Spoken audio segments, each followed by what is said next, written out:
activities in Lagos. So it's been a Lagos journey for me all the way.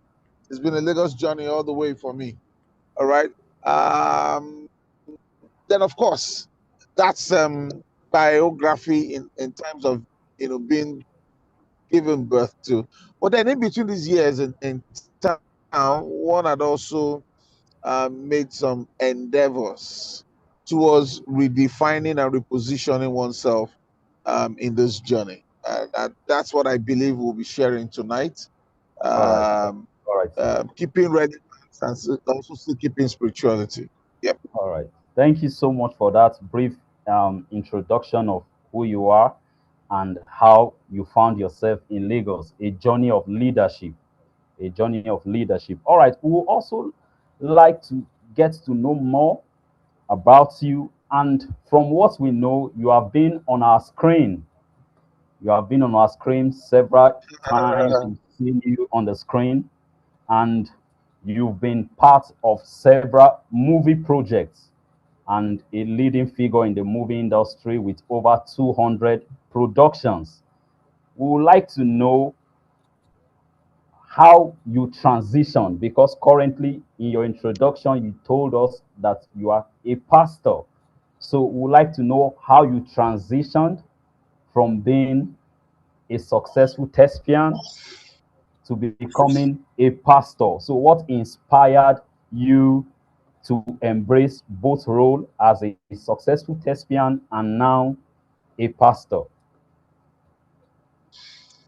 all right. So pastorship in that sense doesn't come by. It's not a profession.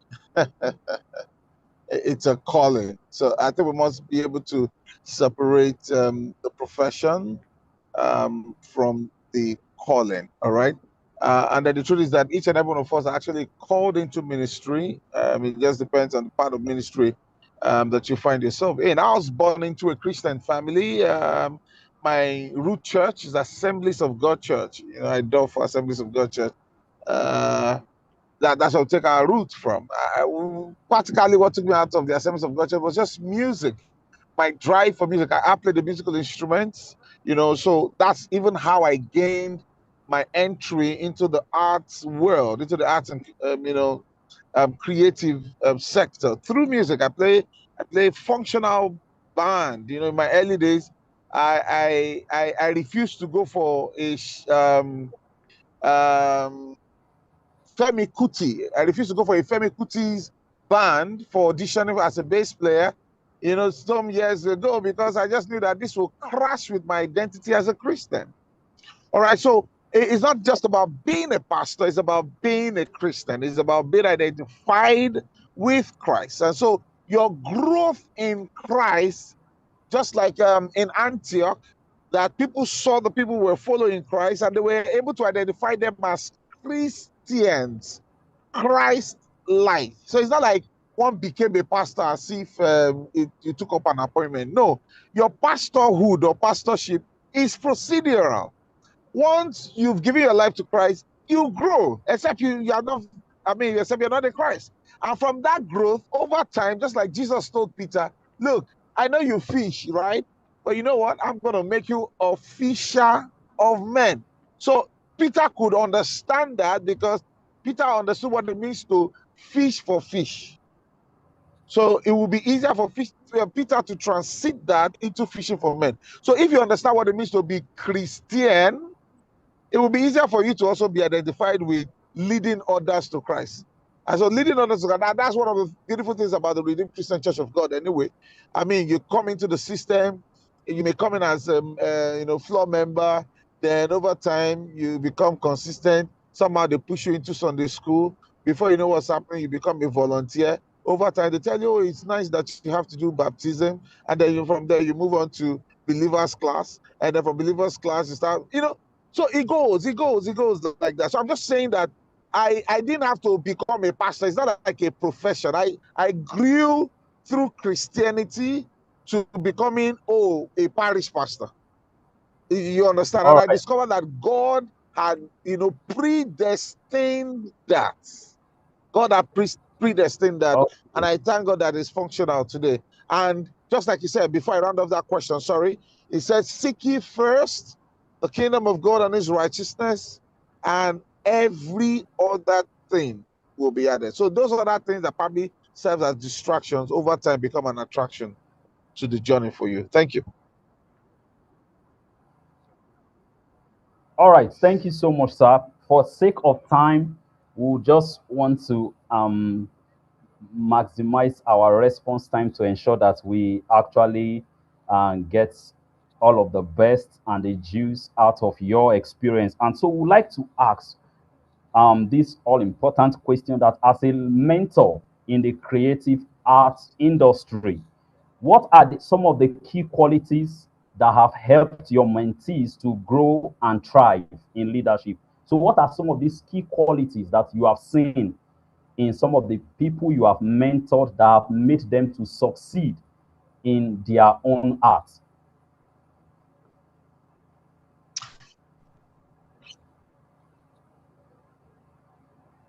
Did All you right. So get the basically, question, sir? yeah. I think it's a quality that will attract anyone to, achieve leadership within that sphere, right?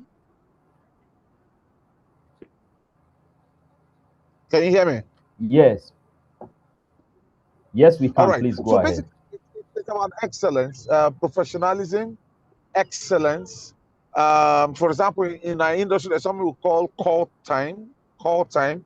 So if you say, okay, actors, our call time is 7 a.m., our call time is 8 a.m. If you're that professional actor, you're not expected for people to be waiting for you. You lose that professionalism. If you're not doing it promptly, it will be difficult for you to communicate that, with the people who, sorry, just a minute. You won't be able to communicate that effectively to others before you start speaking about Christianity. So somebody's supposed to be able to identify with you that, oh no, if you talk about excellence, I have it in this quality. If you're talking about professionalism, I have it. Now, with that, it's easier to lead others. So if, as a senior actor, I come on set and you say, okay, this is the reading room or the green room, like we call it, and the senior actor is found in the green room, it's easier for the senior actor to say, hey, junior actors or young actors, I'm a senior actor. I even have some liberty to be outside, but I'm here. So if I can be here, what guts do you have to be in your car? And all that. So that's where leadership comes in, which begins, with you. And as a Christian, you must be able to lead in any sector that you find yourself. Thank you. All right, thank you. And to wrap it up, a final question is, what essential leadership qualities should young people develop in order to thrive in our fast-paced, evolving, and competitive world? What are these leadership qualities you believe are essential for young people to thrive in a world where things change rapidly? All right, systems are changing fast and there is a lot of competition. So what are qualities as a young person we should imbibe, develop in order to stand out in this All right. So one current of those qualities world that we is are in? identity. Yeah. So one of those qualities as a young leader that you must be able to align yourself with is identity. Be sure that you have an identity. Whose am I? Where am I? It's like, I like the way some of the Yoruba people say, you cannot spoil our father's name, or you cannot, dent our family's name. So because of that, people try to protect a law that they do within that space. All right. So we have a tribe in Christ. Can you please keep to that quality of your identity? Your identity, that's one. The second part is integrity. Maybe I can do 3 I's now to just sort it out. 3 I's. Number one, identity. Whose are you? Who do you belong to? Your identity, very key. It will help you to navigate all of your thoughts, all of your deeds, all of your action. The second part is integrity. You don't have to introduce yourself as a Christian. The works that we've given to you to do, the assignment that is being on your desk, the responsibilities that you're supposed to cater for, how well are you doing it? Is it done effectively and efficiently? That's the number 2I, integrity. Then the third I is innovative. Innovation. Can you be creative? I mean, can we believe that, look, once you get a SAM on board, you're almost very sure that we're going to move this to the next scale. With SAM in the room, we can scale up. Not because, thank you, Jesus. That actually is a gift that comes from God. The Bible said, he that lacks wisdom should ask of him who gives and upbraideth not. So each time we get into a setting, Father, can you make me stand out in this, team? Can you give me innovations that will push and do the navigation for this association? I mean, these are the kind of prayers I pray each time I find myself in a certain circle. So those 3 I's, that's just limited to 3 I's because of time. Your identity of Christ, your integrity of your character, and your innovation of your spiritual capacity that navigates into your physical maneuvers. Thank you.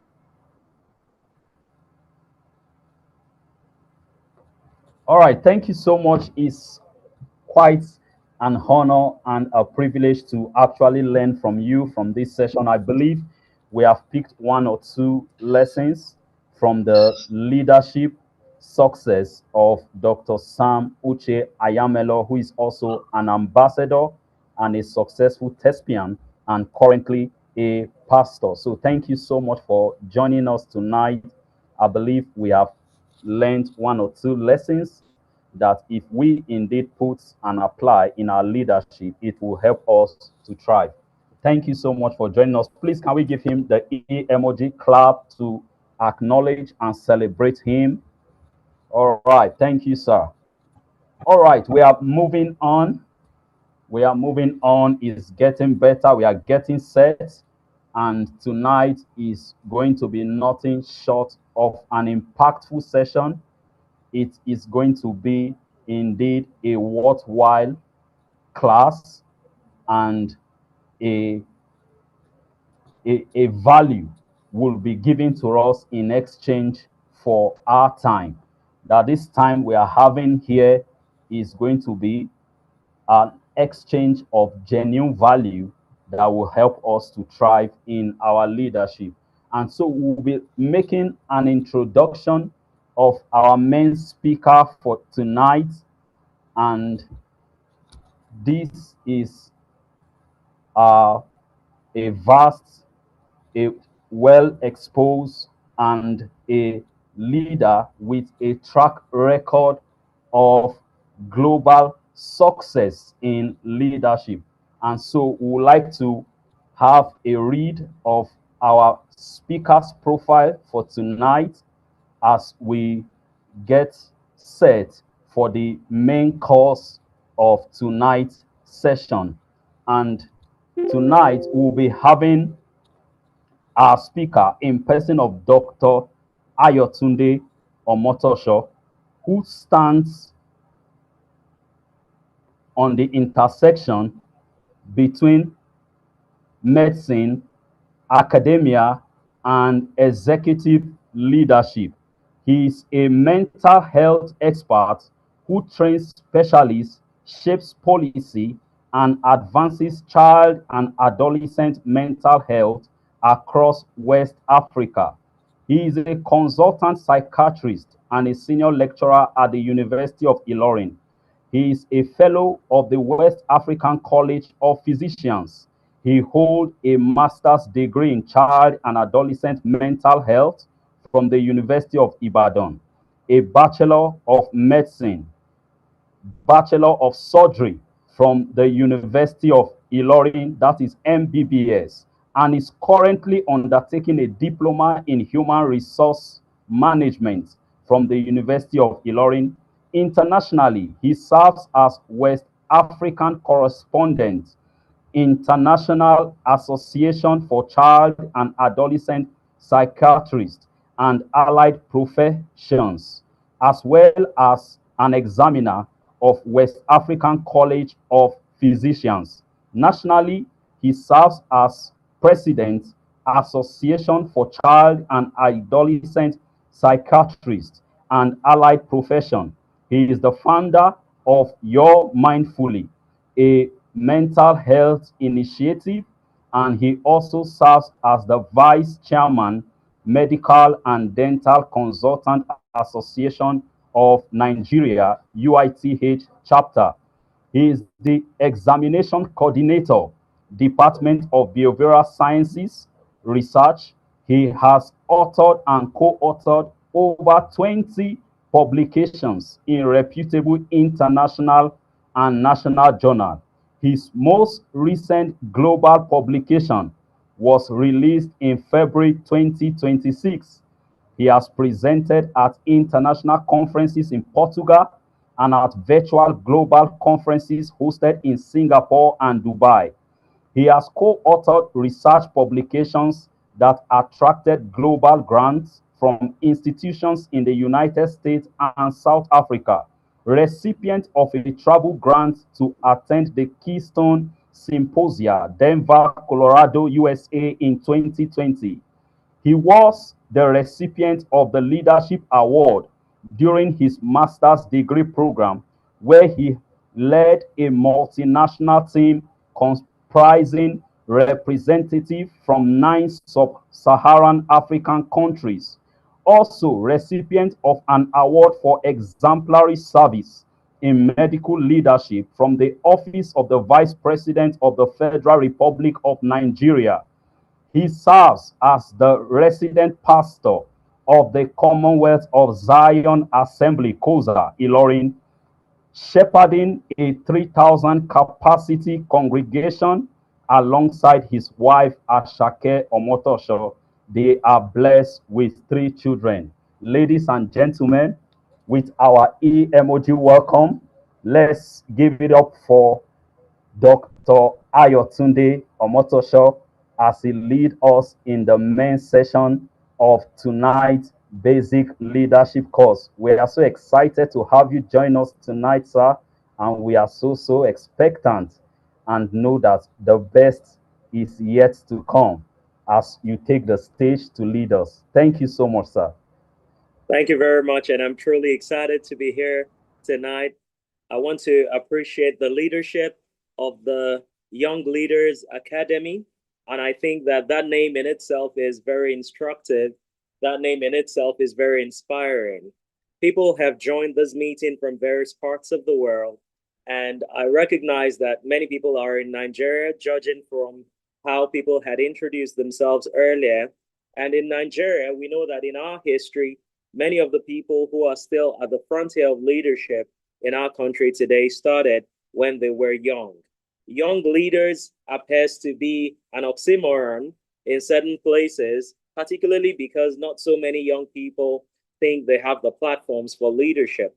And so I think it's quite commendable that Pastor Tunji Adekoyejo has decided to put this together, because this is a very laudable feat, and I want to appreciate that.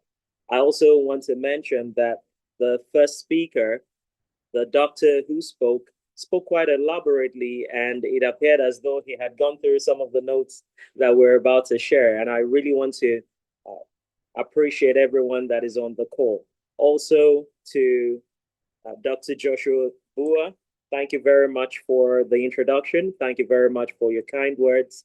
And everyone on the call right now is an opportunity for conversation. I'd like to have a confirmation and a thumbs up from Dr. Bua if we're going to be able to share the presentation today, so that as we share the thoughts, we can also share the slides. I've tried to check myself from here, but it appears that the version of Zoom you're using, it may be appropriate for somebody else to do the sharing. So you can just chat with me or let me know how that goes. While that is ongoing, I'd like to hear from the people in the room. I like the fact that we've been using our emojis and we've been quite expressive at this meeting. I'm just a little curious. We're about to talk about leadership, And I want to know what your impression of leadership is. Who is a leader? I want us to use our chat room and become very chatty right now in talking about who we think a leader is. Of course, I'll still talk a little bit about myself, my journey in leadership, and that would dovetail into the conversation that we're about to have. Meanwhile, I'd like you to tell me, I want to scroll through the chat box right now to see who you think a leader is. Okay, so we're still counting down to the leaders in the room, telling us what their experience of leadership is and who they think a leader is.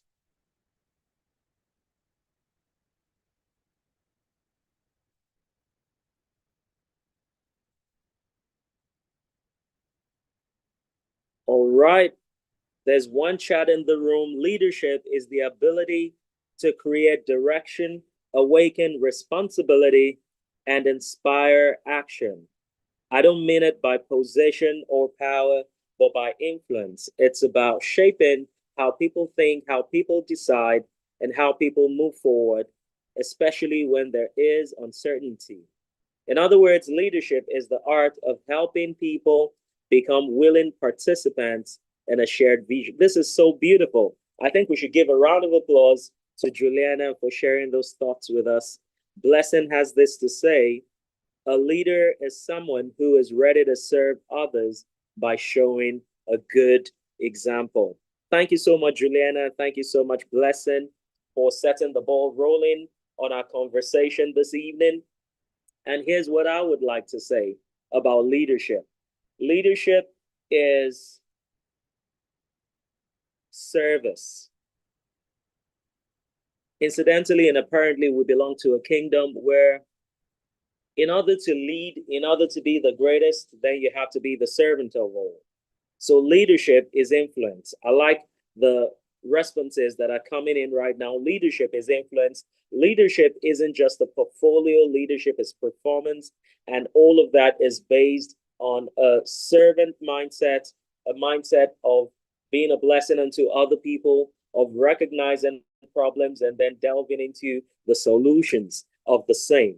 Having said all of that, I like the fact that we have a lot to say about leadership.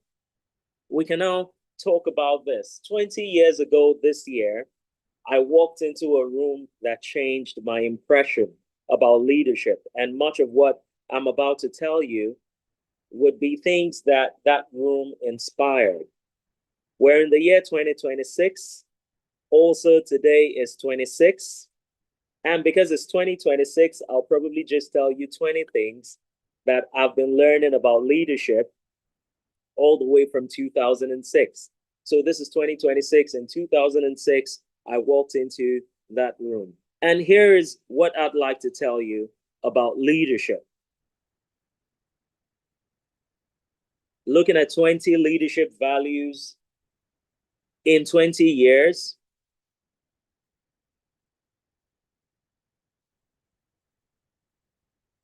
These are the thoughts that I'd like you to see about leadership. Of course, I'm going to be sharing some slides with you, which I believe you can see right now, and I'll share my thoughts and speak to the slides. The flow of our conversation this evening, in talking about the history of man, the very first man was a leader. In fact, the reason there was no rain on the earth was because there was no man to till the ground. We see that in the writings of an ancient man, the one called Moses, who wrote in the very first book that he scribbled, the one we refer to as the origin of things, Genesis, it's called in the Greek. He wrote that in his second chapter that there was no man to till the ground, and so there was no rain. Eventually, when there was a man, there were 4 streams. And so I want to look at the flow of our conversation in terms of 4 streams. The first stream is foundation. Now, I'm giving kudos to the last speaker because he was talking about different eyes and began with identity. And the foundation of our conversation about leadership begins with identity. Many times we think of leadership and we're thinking of people who hold a title people who are CEOs. And by the way, I'd like to know in what capacities you lead so that I'm speaking right to the heart of what exactly you do. And whether you're a leader in a corporate organization, or you're a parent, or you're a spouse, or you're a student, whatever you do, by the time we break it down and analyze it, we realize that you have influence over at least one person. And so you have leadership potential in you, and this class, this training is suitable for you.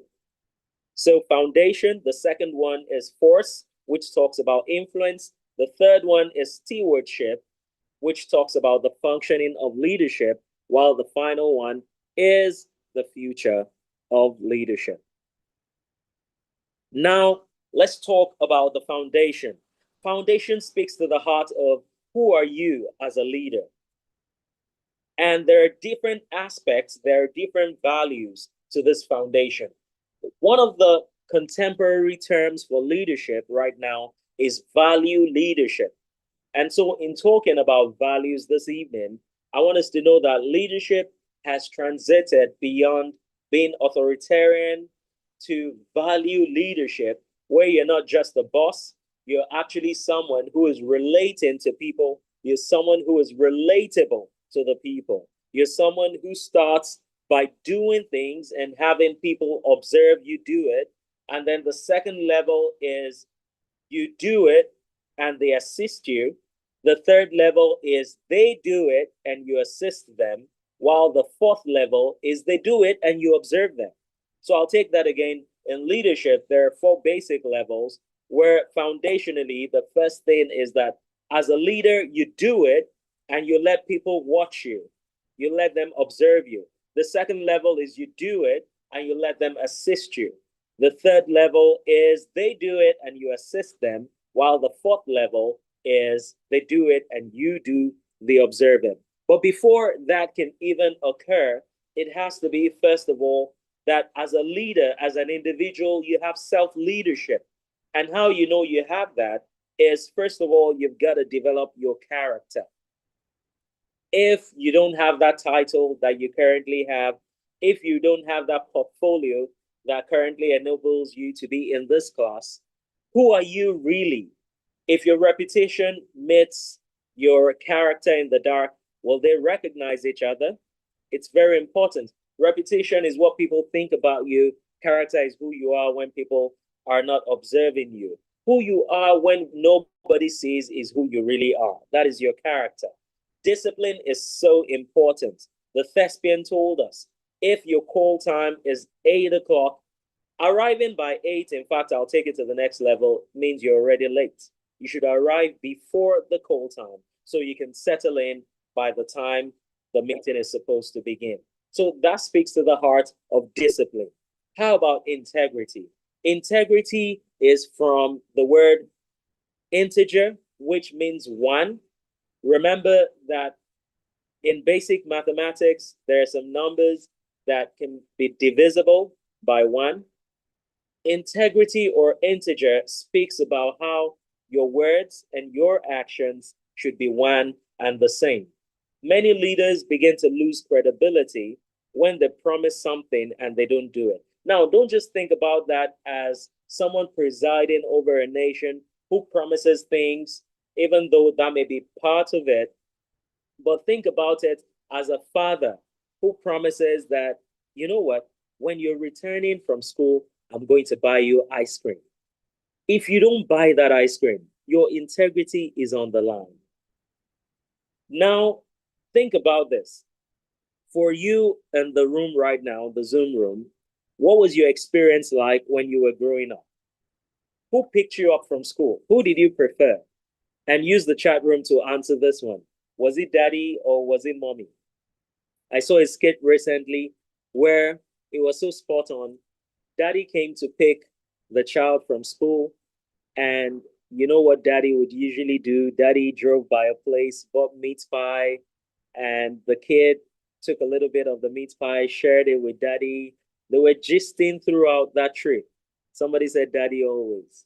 All right, I hope we're not causing any war in the war room or the Zoom room. So, of course, daddy came, they gisted. In fact, the daughter sat in front beside daddy, strapped on her seatbelt, talked about her friend BC from class. The gist was sweet. Now, contrast that with when mommy eventually came the following day to pick the child. To begin with, that child did not bother sitting in front. She sat at the back so that mommy's hand would not be very close to her. And then what was the next thing mommy did? Mommy took a wedu, passed it to the child in the back seat, and said, before we get home, this thing has to be ready because this is the vegetable we're eating this evening, and started raising her voice out of the frustrations of the day. So really, really, really tell us, guys, when you were a student, who did you prefer to pick you up from school? Was it daddy? Was it mommy? But if we speak to the heart of integrity in terms of the example that we're given, if you promise a child something, then do it. If you're not going to do it, then don't promise. You can actually schedule it. You can use your phone to schedule how you can remember things. Now, Blessed says daddy, but this is Blessed, not me. Just issuing a disclaimer here so the mummies don't come for me. So, apart from your integrity, maturity also matters. Sometimes leaders make a mess of things because they're not handling situations with a lot of maturity. As a leader, and a mature one at that, it is not everything you observe that you have to do something about in a frontal manner immediately. Sometimes you need to understudy what is being done. You heard it during the citation that currently I'm running a course on human resource management. And one of the things we identified was that if you want to solve a problem, you start by identifying what the problem is. And I'll add to that, that part of maturity is in knowing what problem to solve per time. Just imagine that you want to kill a rat. There are many ways to kill a rat. You can buy an insecticide, you can buy a pesticide, you can put rat poison in the house, you can cook jollof rice and sprinkle it with rat poison. And the rat wouldn't even process that. When did the owner of the house become my friend? You can do that. And you can become someone that gets more passionate and you can burn the house down. But if you decide to do that, what is likely going to happen? The rat will smell the smoke, identify a window, jump out of the window, and your house is down and the rat is still alive. So maturity tells you as a leader what method you need to use in solving the problems that you're dealing with. How about proficiency? Now, with respect to proficiency, it means that as a leader, you have to be good at what you do. Let me give you some very practical examples about proficiency. How many of us are good drivers? I mean, you can drive a car. Use the chat room and let me know. Now, of the people who can drive, I'd like to know how many of you started out driving a manual vehicle? I can drive. Okay, you can drive. Yes, you can. Did you start out by driving a manual vehicle or you just started out with the automatic gear? No, no. Okay, you can drive a manual vehicle. All right. The people who have answered so far. Yes, so Paul, tell us. Yes, John is about the first person. And then there's a London B here saying I started with a manual gear, started with an auto. All right, think about it this way. If you're driving an automatic car and somehow you get to an event, say a wedding, and they're telling you that, oh, by the way, we need to take the bride. There's an urgent call to quickly take the bride to the reception. And the only available car is a manual drive. Do you know, no matter how good you are as someone who drives auto, your skill becomes useless in that moment. Don't you think so? I think so. Because you didn't start out with a manual drive. Exactly. The same thing goes for leadership. If there are some foundational things that you don't pay attention to, and you just go immediately for things that are highfalutin, after a little while, you may be stranded. I'll give you another typical example. if you're not very good at putting your thoughts to paper and penning down the things you're conceptualizing, but then you're very good with AI, one day you wouldn't have internet on your phone, on that mobile device, and you would need to write a pitch for a business venture. What do you think would likely happen? That is the day that it will become obvious that there are some spellings, basic spellings that you can do. You know, because of autocorrect, sometimes we don't know the things we can't spell. And then you may not be aware of the things you're not proficient at because you're relying on Google and all those kinds of things. So with proficiency, we have to go the extra mile in making sure that we're good at what we do. How about vision? Let's talk about vision. Vision is very foundational because the role of a leader is to cast the vision. Now, by virtue of some of the things I do professionally, I relate with different companies. And one of the companies I relate with, earlier today, we had a meeting where they were talking about how there was crisis in that organization, and they were already talking about an industrial action because already there was industrial disharmony. And within 30 minutes, still in the middle of their meeting, the CEO of that organization showed up. And he said, oh, I heard there were some issues. And of course, people were very livid. They were upset. They were even tremulous. They were shaken. But then the fact that they got to see the CEO meant that they couldn't go on strike anymore because everything that they wanted to go on strike about had already been solved. Now, those are issues that are foundational to leadership. Right now, I want to take a pause and ask those of us in the room to do a dual thing. The first thing you're going to do is to tell us in what areas you function as a leader. And then the second thing you will tell us is, foundationally so far, what have you learned? Hello, good evening, everyone. Good evening. My name is Juliana. I'm a launderer. I run a laundry business and I have people that work under me. So I lead them. We do it together. And one of the things that's been big for me about being a foundation, it's being able to you're good at what you do. You should be good at what you do. When you start from the foundation level, it's going to be very, very tasky because there you don't have enough people, you don't have enough, you might not even have enough tools that you need to get the work done. But if you as a leader can be able to utilize whatever you have, be good at what you do, even if you don't have enough tools, just start from somewhere. That makes you a leader. And that's one of the things that happen on the foundational level of a business. Thank you, sir. Beautiful. Thank you very much for sharing your thoughts, Juliana. So Juliana runs a business, a laundry business, where she understands the value chain from the beginning to the final production. So you're telling your clients that bring it dirty, come and take it back clean. Drop it with us, we can handle it. And when you're back, you know, it's already laundered, it's ready. The fact that you know what you're doing means that you can give instructions to the people that are working with you. Now imagine that you know absolutely nothing about it and you're simply enthusiastic about that line of business. There will be excuses that your staff will give you, but because you don't really understand that business yourself, you wouldn't really be able to scale up or give them or understand when they're simply excuses and you need to inspire them to move to the next level. Juliana, did you understand that explanation? Yes, sir. Yes, I do. Let me give you another practical example.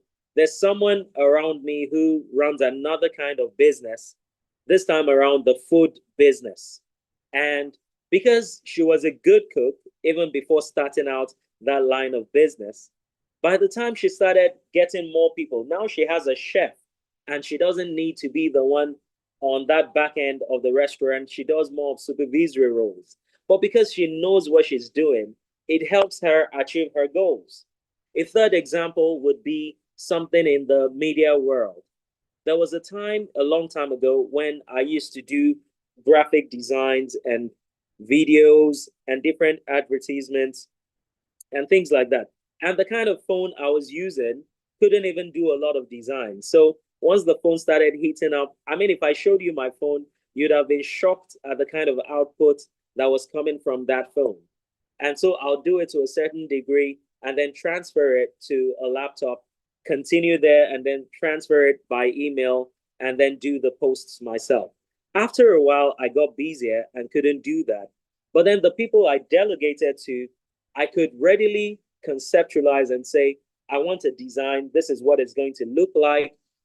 This is how you're going to, these are the things you would include.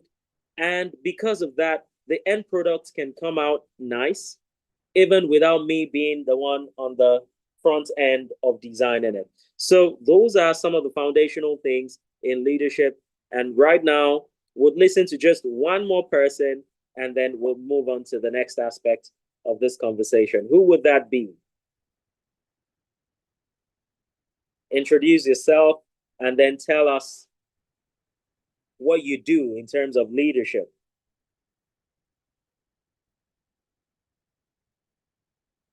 Good evening, everyone. Good evening, sir. Good evening. Yeah, my name is John Oluwadamilare Emmanuel, and I am a youth president in one of the parishes, zonal areas, zonal quarter in Ilorin, RCCG. So, foundationally, as a leader, I have to make sure that everything is put in place. It's a youth church. Everything works perfectly. Everything works well, and we deliver excellence because we actually deal with people from different spheres of life, different areas of life. And also, when they come, they want to see that excellence in what we do. Hallelujah. Praise God. And also, I also have to be always on point and also have to know how to delegate people, identify talents, identify gifts, identify strengths, and also use them in making sure that we execute our vision and whatever we intend doing in the church and the zonal headquarters as a whole. So that's basically what I make sure I do and I see for. Fantastic. I'm glad that you have taken us right into the next aspect of this conversation, which is about relational and cultural leadership. That tells us that beyond working on yourself as a leader, beyond working on your value system as a leader, there are other values that are important in your connection with other people. The first of them is connection. Here's how I want you to think about some of the things on this particular slide. Think of it this way. How many of us like flowers? We have flowers in our house. We water our garden, or maybe you have a car that you wash and you use a pipe or you use hose and you attach it to a tap, a faucet. Now, if you do that, you know that even if you have water running in the tap, if you don't connect that hose to it, if there's no connection, there will be no flow. So there has to be connection. Now, beyond connection, how about the conduction of that water? Because it's important that the pipe itself is not convoluted. What about the condition of that pipe? It's not in a knot. It's important. And then at the end of the day, what you want to achieve with that water is that it's going from the tap and it's getting all the way to the place where it's needed. So there has to be knowledge transfer. So the first thing in relating with other people is that connection has to be there. It's called EBA, emotional bank account. You have to deposit into my emotional bank account. You have to give me 1,000 compliments before one correction goes on. The reason for that is I have to know that you care about me. People don't want to know how much you know. People don't care about how much you know until they know how much you care. So you have to show that connection with the people you're leading, whether you're into the fashion industry or you're into laundry or you're into music or you're in ministry. If the only time you're relating with your staff or your volunteers is when they show up at work or at that factory or at that church or at that youth meeting, then that connection is not being properly built. There has to be times that they're seeing that you're about to call, they can tell that you're the one calling, and they're not feeling like, what is it again this time? What task is it? No, let there be connection. Also, let there be communication. Now, this applies to even relationships. Why some relationships become situationships is because the connection is not very solid. The encouragement has to always be there. This applies to your marriage. This applies to your courtship, your friendship. This applies to your business. All your human endeavors and engagements, you need to have encouragement. Confidence is very important. Kim Burrell is a singer that was in the room with a pastor, and the pastor was asking, so Kim, you've met our team, you've done some musical training, what have you observed? She said, never have I been in a room with so much talent. Now, if you know Tim Burrell, you would know that that is a huge compliment because she's been in many rooms. She said, never have I been in a room with so much grace, so much talent, but they're not confident. Many people lose the opportunity of getting a visa because they don't look up. Traditionally, you can chat with me on this in the chat room. When you were growing up and your parents had visitors and you were looking straight into the eye of the visitor, what would they usually tell you? Perhaps they'll tell you, no, you don't look adults in the face. You don't look straight into the face of an elderly person. So gaze avoidance is a part of our culture, but we need to rebrand ourselves because it may be interpreted on the global stage as you not being a confident person. In fact, if you're applying for a visa and you're not smiling, you're not looking directly into the eye of the visa official, they may reject you because they think you're lying. So that confidence has to shine through. Knowledge transfer, very important. Mentorship is very important. And I'm glad that mentorship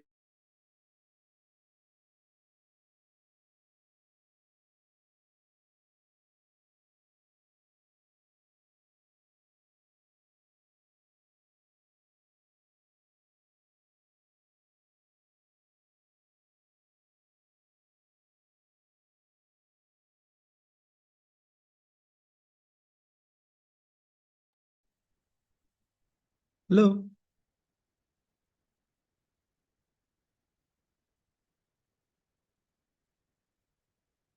All right, let's just hold on a bit. I believe it might be due to network glitch, and our speaker will be back on.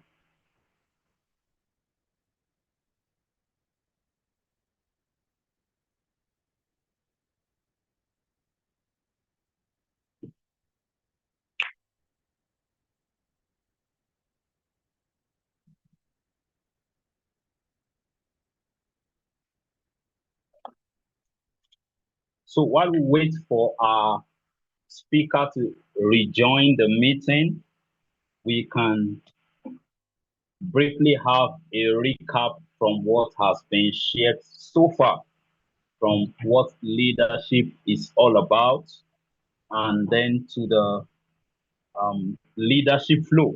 We just saw the leadership flow that talks about identity, all right, the force, the function, and the foundation.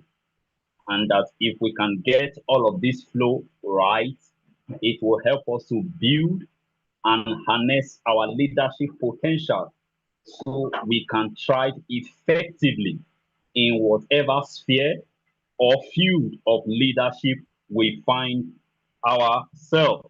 And very instructive statement made by our speaker is that leadership is being redefined in our generation. And that's very instructive and true. And that statement means that as a leader, you also need to keep redefining your leadership model.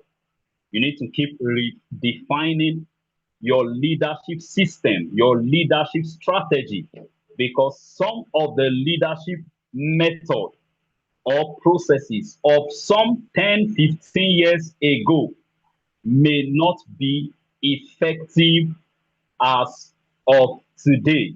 And that is why he made mention that leadership now is more about value addition value adding and not just bossing people around. So if you will lead and have a solid foundation in your sphere of leadership, you need to ensure that there is value you are bringing to the table, value that is needed, value that is relevant, and value that is transformative. So this is very, very foundational. And just like he said, that at the foundational level of leadership, when you start bringing in value, it starts with you acting or doing, and then others will watch you. So as you lead, others watch your leadership style and they follow after the same principles that you set, principles of integrity, principles of of being innovative, and then having a clear self identity. So, as you begin to introduce this value in your sphere of leadership, others will watch you. And then he said that there is a time where you begin to do, and then others will then assist you. All right, our speaker is back on. Dr. Ayotunde Omotosho, please, you can take over, sir.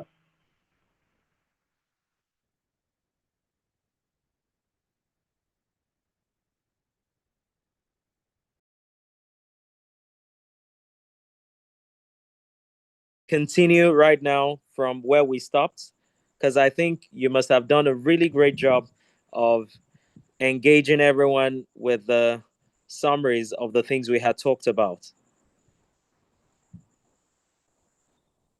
Yes, sir. So Thank you, sir. Go on, please. All right. Thank you so much. All right. So beyond that individual level, where thank you very much. Thank you for all the kind words and the warm comments. So beyond the individual level, we move to the relational level. So apart from foundation, we're talking force, the force of leadership, beyond the foundation of leadership, that you're thinking about your connections, you're thinking about your knowledge transfer, but then growth mindset also matters. Now, I mentioned something about mentor. Odysseus went on a battle, and his friend was Mentor, and his son was Telemachus. So he told his friend Mentor, you know what? I'm going on a battle. I don't know how long I'll be gone. At the end of the day, he was actually gone for about 12 years. And Mentor raised the son to be a king. And so by the time Odysseus returned, even though he wasn't the one who raised his son directly, by reason of Mentor's influence, the son was a royal prince. He was someone who was well versed in the royal courts and in matters of royalty. So that's how the word mentor came about in the first instance. We have to transfer the knowledge we have. Have you noticed that when you're transferring knowledge to other people, you tend to know more? They will ask you questions that you didn't think about before. They will, you would even have to prepare to talk to them. So you realize that you're getting better even when you're engaging other people. I mentioned that Caroline Dweck was the one who described the concepts of a growth mindset and a fixed mindset. And a growth mindset in leadership is always required if we would make progress. Now, for responsibility, I want us to know that responsibility is so important because now we're moving away from the force of leadership to the function of leadership. You have to be a responsible leader. The buck ends on your table, it ends at your desk. You don't move it to somebody else. If you can do something about it, go ahead and do just that. Earlier today, I was at another meeting, a corporate meeting, where in an organization, they were having challenges with water. And then one of them said when they went to inspect another organization that does something similar in Lagos, the Lagosians here in the meeting, thankfully, this one is a compliment about where you live. They realized that, well, usually there's no water problem. in Lagos in that particular industry. But recently, they started having problems with electricity. And the CEO in that corporation, even though it was a government based establishment, rather than wait for government to come and solve it, decided to put most of the places there on solar. And so you see, taking responsibility as a leader rather than pushing it to somebody else, which is the usually the easier thing for us to do, can help us as leaders. So we have to take ownership. I know somebody who currently runs a hostel. Many people believe he's the one that owns the hostel. The person who actually owns it lives in the US, but he has taken ownership of it. If there's a problem there, he solves it. If there's an issue there, he handles it. So taking responsibility helps. And that is already paving the way for this person into real estate and some other opportunities. So when you take responsibility, it really does help. Accountability is so key. As a leader, be accessible to the people you're leading. Explain to them, even when you've not solved the issue. The fact that they can see you when there's an issue in that corporation keeps them at rest and people would not be agitating. Stewardship means that you're recognizing that in leadership, we own nothing. We're stewards and we're expected to act accordingly. Excellence, I cannot say enough about this because wherever you work, whatever you do more than you're paid for. Anytime you're given an assignment, do beyond the expectation. Identify what the expectation of your boss is, and then do over and beyond that. Be excellent. And excellence would handle the question, how do you handle what is given to you? Remember, before now, it was about how do you influence and multiply others. And now, how do you handle what is given to you? And finally, we're talking about the future. So we started with the foundation, and now we're moving to future. You have to build capacity. A practical example of this is that in Nigeria today, there is a refinery that can refine crude oil and give us finished products that can even be sold in other countries.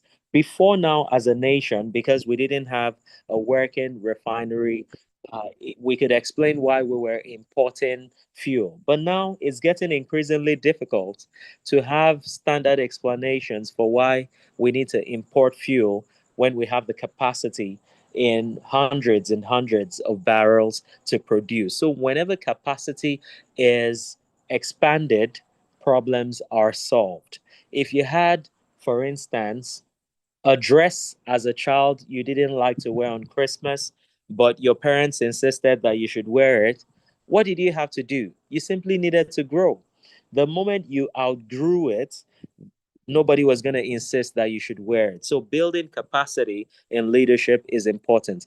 Enterprise, I like the fact that Juliana has told us what she does and how she has converted skill into value that then pays. That's one of the things we're also dealing with currently in the human resource management class that I belong to. And a succession plan is important because as a leader, if you don't have succession, then there's no success. How many businesses in Nigeria today can boast of having succession for 4 generations? Many businesses thrive, but then the moment the CEO dies, even the children cannot sustain the business. I know so different businesses where the children say, you know what, I will have this. The other child says, no, I will have it. And then all of them say, you know what, if I can't have it, you can't have it. And sometimes they ground it to a total halt. So a succession plan is very important. What often happened was that the CEOs of those businesses had a game plan, but then they didn't document what the succession plan would look like. And so beyond them, that business could not continue to thrive. So it answers the question, how do you build beyond today? Ladies and gentlemen, if you count the number of points that we have set so far, there are 20 points. And those are 20 points that I learned in that organization in the last 20 years. And that organization is the Commonwealth of Zion Assembly, where I entered as someone who was a 500 level medical student. And today I'm a leader, both professionally and also pastorally. So, in summary, we have learned that leadership is not built in a moment, it is built in layers. And the foundation, the force, the function, and the future are important aspects of leadership. And in conclusion, leadership begins with foundation and continues into the future. And when the story of your leadership is told, it wouldn't be said that you occupied space, but rather it would be said that you created the future. Thank you very much for your attention.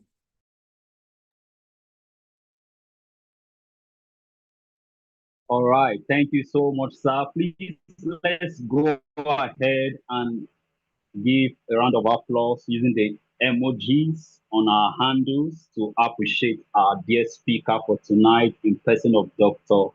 Ayotunde Omotosho.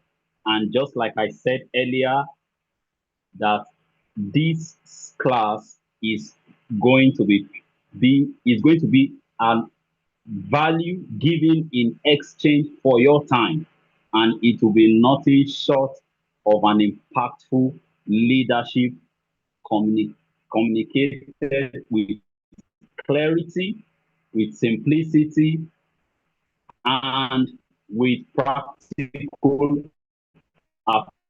applications from night. Thank you for sending your appreciation in the chat box. Let's keep it coming because this is the least we can do for the value we have just received from our speaker for tonight. And quickly, we'll be rolling into the question and answer session.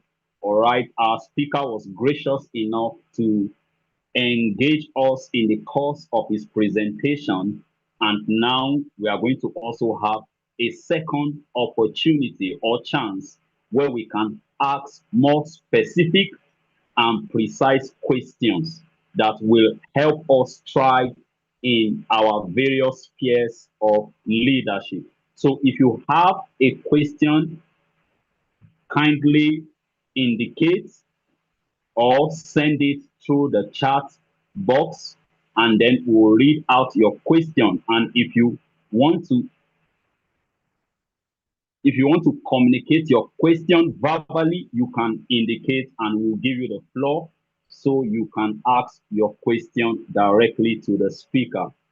Thank you so much, sir. We are so grateful to have you share with us tonight. It has been indeed a mind transformative session. So do we have anyone with question? You can unmute to present your question, or you can send it through the chat box. We also have those connected with us or following via YouTube. You can also type in your question in the comment section, and then we'll also take it up from this Zoom platform, and then you will have a feedback and response to your question.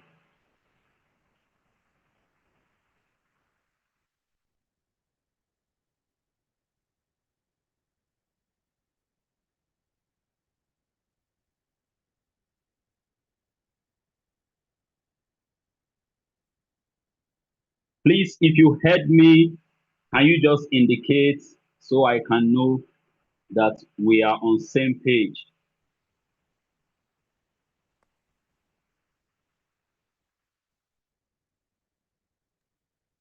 All right, so here's how I intend to do this. So we don't have a lot of silence in the room. Now, because this is a leadership class, one of the things that I would like to mention is this. Anytime you have the opportunity in a leadership training or some other sort of training to speak, jump at the opportunity of speaking. I personally know someone who was in the White House only because he asked the question. He was at a meeting and he asked the question, and you know what the response was? They told him, this question is so intelligent, I think we need to continue this conversation at the White House. I'm telling you that was what it was. I know him personally.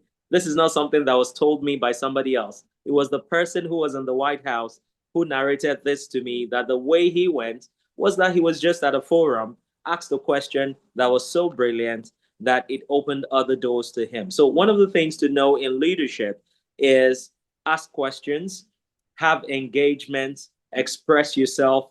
Communication is one of the tenets of leadership. We learned that in the second pillar that we saw. The second and final thing that I want to mention during this interactive Q&A session is how to introduce yourself. It's important to learn how to introduce yourself. Don't do it like everybody does it. Do it in a way that is unforgettable. Let me use President Barack Obama as an example. He was at a meeting one day. I had seen this previously, and then again a few days ago, it came again into my feed. And everybody had introduced themselves. And the natural thing for him to have done would be to have said, well, I'm President Barack Obama. I'm the president of the United States. But he did something that was quite intelligent. Rather than introduce himself the way it was expected of him, he just said, well, for those in the room who do not know me, I'm the husband of Michelle. And of course, everybody erupted into laughter. It broke the ice. It helped his cause. He did it in a manner that was different. So don't just say, my name is Ayo. I live in Lagos. No, introduce yourself in an intentional manner that shows how you qualify for the class as a leader in your sphere. It helps with global meetings. It certainly would with local meetings as well.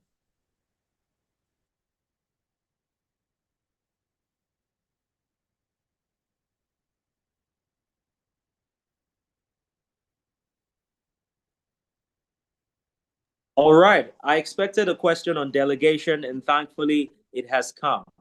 How do you identify people who can delegate responsibilities? Perhaps you mean to say, how do I identify people I can?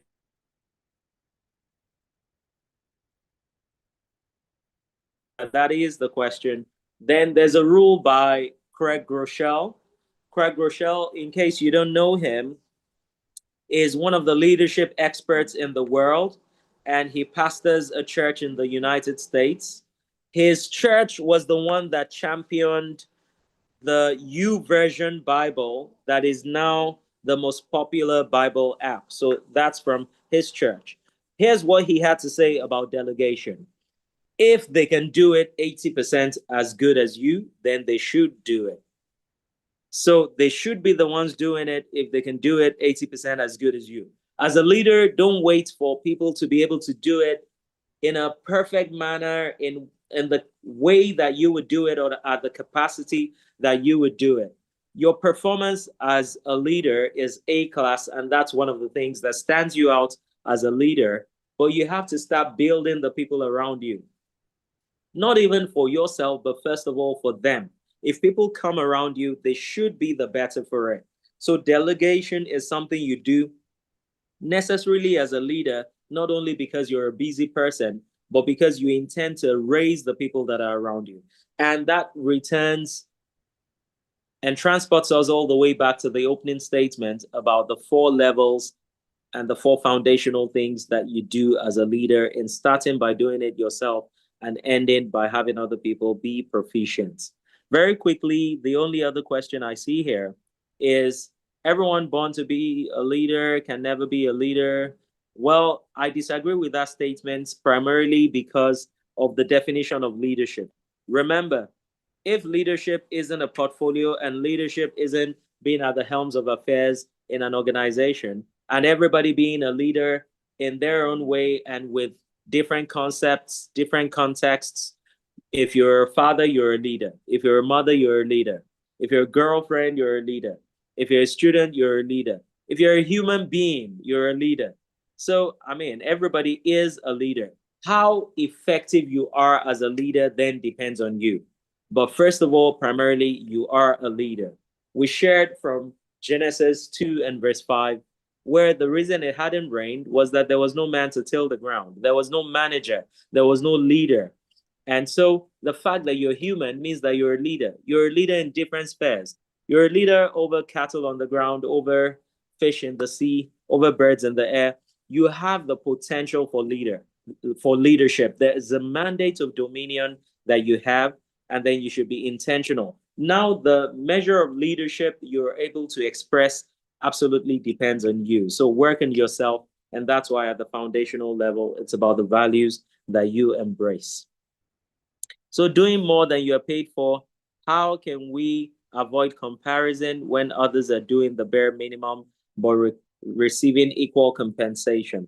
Your compensation is not the reason that you're a leader. You are a leader because you're solving problems. You wouldn't always be in that organization. And if you're faithful in handling another man's own, then yours will be committed unto you. You're doing yourself a great disservice if you're operating at less than full throttle because you want your performance to match with your remunerations or your compensation. Whenever you're doing more than you're paid for, you're actually building your own capacity for the next opportunity around the corner that you haven't quite collided with. How do you know when you're leading well but not seeing the results well?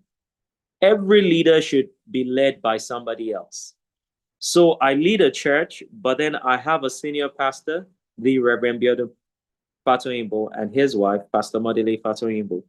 And leadership at the pastoral level, they are the ones who constantly appraise what is happening at the local level in the church right here in Kwara State, where I am at the moment. And so as a leader, what validates your authority is that you're under authority, not just that you're over people and exercising authority. So how do you know you're leading well? As a mentor, you should have mentors. Every coach needs a coach. You should have people who can mentor you and honestly appraise you. And then even the people you're leading, position yourself to have honest feedback. When you're leading your children, let them be able to tell you that, no, daddy, the way you yell at me, I don't really like it. Have times, seasons, even with your spouse. It may be once a week, it may be once a month. Structure it in a way that you can get honest feedback about yourself. The challenge is many people don't really want honest feedback. They want sycophants around them, and you will get what you want. If people already know that you just want people to praise you, that's what you will get. So those are ways in which you would know if you're leading well. Various styles and types of leadership. I think we already talked about that in the values of leadership. Lastly, how should a leader handle leading people who are more skilled than they are? If you're a good leader, you would and you should have people on your team that are more skilled than you are. If you're the most skilled person in the room, then you're in the wrong room. Leave that room. Most of the best CEOs in the world are not the most skilled in that company. They're simply skilled with administration and management, and they know how to bring hot heads and cold heads into the same room without having a thermal storm. So as a leader, you should, not just when it happens or when it coincidentally occurs that there are people who are more skilled. Now, as a leader, you would sink the ship of your leadership if you feel intimidated by the people who are more skilled than you. Those are the people sent to you. Those are your helpers. Those are the people taking the organization to the next level. So make sure that as a leader, always ask the people you're leading, what do you think? What do you think? By the time you harvest opinions of 10 people who have said what they think and you harmonize and blend it together as a leader, it means you're validating the people you're leading, and you're also coming out with optimal ways in which to move the organization forward. So I think it's an advantage when people around you are more skilled than you are. If you have a spouse that is more skilled than you are, particularly for the men in the room, don't be intimidated by your wife. Don't put her down. It looks good on the family when you're collectively making progress. So if she has some dreams, some aspirations, you should be her biggest cheerleader. Just to have a marital practical example to the question that was asked. How do I objectively, okay, we've answered that. Is this statement correct? Your followers are your reflection. Absolutely correct. Today, I was at a meeting with some leaders. Now I'm the vice chairman of the Consultants Association, medical and dental consultants, that is. And today we were sharing about professionalism and ethics. And one of the examples given was that a senior doctor who arrives early for his meetings will naturally attract and engender younger doctors who show up early. Because if the boss is already around at 5 minutes to 8 for an 8 o'clock meeting, you can stroll in at 8:02 and say you're early. After all, it's just 2 minutes after the time. So yes, your followers are your reflection.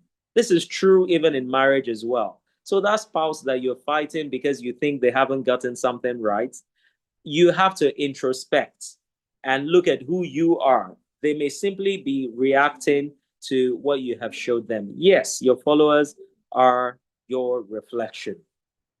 Now, about correction, what about the followers who didn't listen to correction?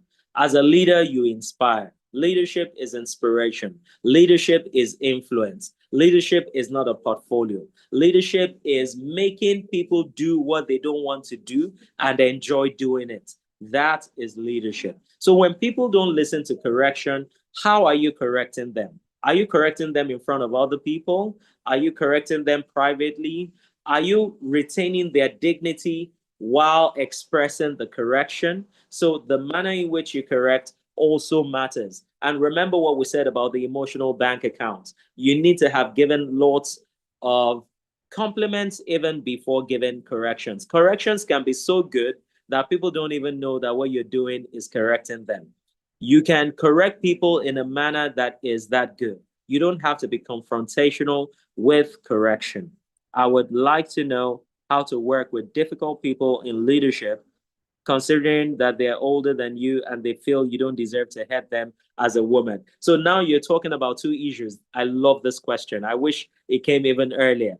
So you're a woman, you're talking about gender, and then, or you're talking about sex to be more specific, but then now we're referring to gender roles because of the conflict that you have referred to. So you're a woman, and then you're talking about age too, you're younger than some of the people you need. Now there's a way of wisdom with leadership where make sure that older people are on your side. The first time they're hearing about a new policy should not be when you're mentioning it to everybody. You already know that that policy is beneficial. You already know because you've related with your executive body.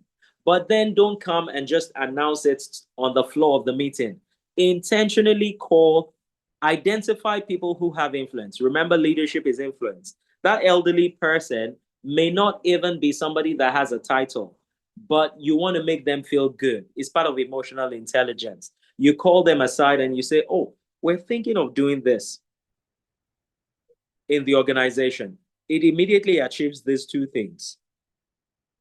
Number one, you get the buy-in of the elderly person who feels that their voice matters and you have their ears. Number two, by reason of their experience, they may be able to refine what you're about to do. Now, you don't have to take everything they say, but the fact that you carried them along means that by the time you're announcing it to everybody, they won't raise their hand in objection because you had behaved even more wisely. That's how David scaled up in leadership. Think about it this way. If you work in an organization where people are promoted and then they bring somebody from Abeokuta and you live in Lagos to come and head the team, chances are that people wouldn't like the fact that somebody was brought from another place. But David was that kind of person. They brought him from the exterior, and yet he behaved himself even more wisely. That means that he was humble. They loved him. It wasn't just God who loved him, the people loved him. There are ways of wisdom in which we achieved that. Now, there are difficult people. We can't shy around that fact. And it's part of leadership in knowing how to navigate difficult people. One of the things you need to do as a leader is don't think that it is your responsibility to handle every single difficult person and every single difficult circumstance. There are instances in which you should delegate to somebody that already has influence with that person. There are circumstances in which you call the person to hear from them and to relate with them. And there are ways of wisdom in which you don't have to be democratic with every single decision, particularly knowing that the difficult person may have it as their goal to draw the organization back. So those are some of the things you need to know about handling difficult people. For the last set of questions, how do you know that you're viable for leadership even when you're under authority? If you've attended this class and you have embraced this training, you are viable for leadership. Is entrepreneurship a form of leadership? Now, entrepreneurship is a value of leadership. And yes, even without a large team, most entrepreneurship efforts don't begin with a large team. They simply begin with a large dream. A large dream will attract a large team. At what point does confidence in leadership become pride? At the point where you start thinking of yourself more highly than you ought.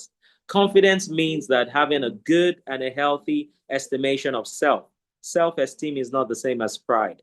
Pride is overestimating yourself at the expense of other people. And ladies and gentlemen, with that, I believe I've handled all the questions with answers at this session.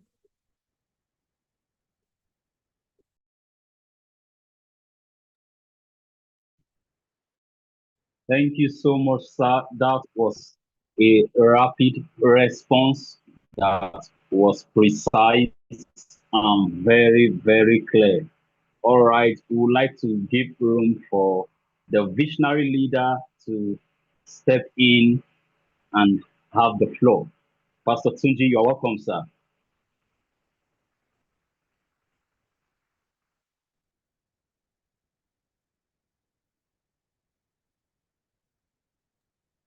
All right, thank you, sir. Thank you for that, Apostle Joshua Boa. All right, I want to say a very big thank you to Dr. Ayotunde Omotosho. Thank you for taking our time to coming to teach us tonight. I've gleaned a lot of wisdom tonight from everything that has been shared. Sincerely speaking, one of the things I just picked just now is that you must also, it's good to correct people, but you must be mindful of how you correct people. So how you correct people is as important as the correction. So because the how is what we actually communicate, that correction that will drive it home. I think that's a takeaway for me. I'd like you to help me appreciate our facilitator for tonight, giving us this time out of his busy schedule. He's been a very busy man. I've known him for a while. I think when I was in Ilorin, I've always seen him. I'm seeing the great thing that God is doing in his life right now and the great impact. I mean, he's a man of many parts. Thank you so much. Please help me use your emojis and to just say a very big, you can type on the platform, just say a very big thank you to our facilitator tonight. Such a great lessons he's shared with us tonight. We do not take your coming for granted at all. We honor and celebrate you. We see the great work that God is doing through you in COSA Global in Ilorin. Thank you for all that you do. We celebrate God's grace upon your life. Thank you for the impact you are generating and making across the entire world. And we pray that God of heaven will keep you and the Lord will bless you. We bless all that concerns you. We hope that anytime we are able to also call you, you will be able to answer us again. We do not take your coming for granted at all. Thank you, Dr. Motosho. Thank you for being a part of us at the Young Leaders Academy, and especially for this session of basic leadership course. 2026. God Thank you very bless. much for having me, sir. I'm truly Thank grateful. you so much, sir. Thank you Truly so much. honored. Thank you, sir. I will take time to also reach out to you personally, sir. Thank you so much. And God bless you, sir. Our regards to the global senior pastor, sir, Pastor Biodo. God bless you. Thank you, sir. Over to you, Pastor Joshua. All right, thank you so much. Thank you, our facilitator, Dr. Ayotunde Omotosho. It's a big privilege to have you speak to us tonight. Like our visionary leader have said, it came out from a place of burden and sacrifice because he had a lot and lot of engagement. We had to really follow him in order to ensure that we had him join us for this very class. And I believe everyone who is here with us tonight knows that indeed it was an worthy exchange of value for the time and also for registering for this particular cohort. So thank you everyone for staying with us tonight. We are drawing the curtain to a close, but before we do that, we would just like to give us some few information that there will be a feedback form that will need us to fill, a feedback form and an attendance form, which will be sent in. So kindly fill in the feedback form and the attendance, and ensure when you are doing so, please write out your name clearly as you want it to appear on your certificate. All right. And also there will be a task, a kind of task or assignment that will also be coming up from the lessons of tonight's session, so we can begin to engage practically some of the insights that has been shared. And if you have followed carefully the slide of our facilitator, you will notice at the end of each slide, there was always a question to it. That is because this is a course where you need to take this knowledge and transfer it into doable things, into practical things that can then become a part of you and create a better identity for your leadership.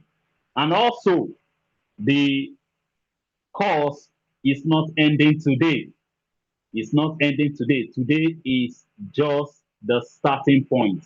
And if it started on this note, you can only imagine what it will be like for tomorrow's session and the next day's session. So I would like to encourage you, please ensure that tomorrow you clock in early. Your friends who are yet to register, we will also look at giving special consideration. If you have anyone you feel you would like to be part of this cohort, you believe that this information will be instrumental in shaping their leadership, kindly let our admin know and they will work around that. Those who were not present tonight, share with them about what you have learned. As you move back to the WhatsApp chat platform, begin to share your own take home. Share them there, share your experience, share how the facilitator has given you insight that is helping you to become a better leader so that others will know that indeed something is happening. And also, we encourage you, share the flyers, share it on your status, follow the Young Leaders Academy social media handles, the Instagram, the Twitter, currently known as X, the YouTube page, and interestingly, this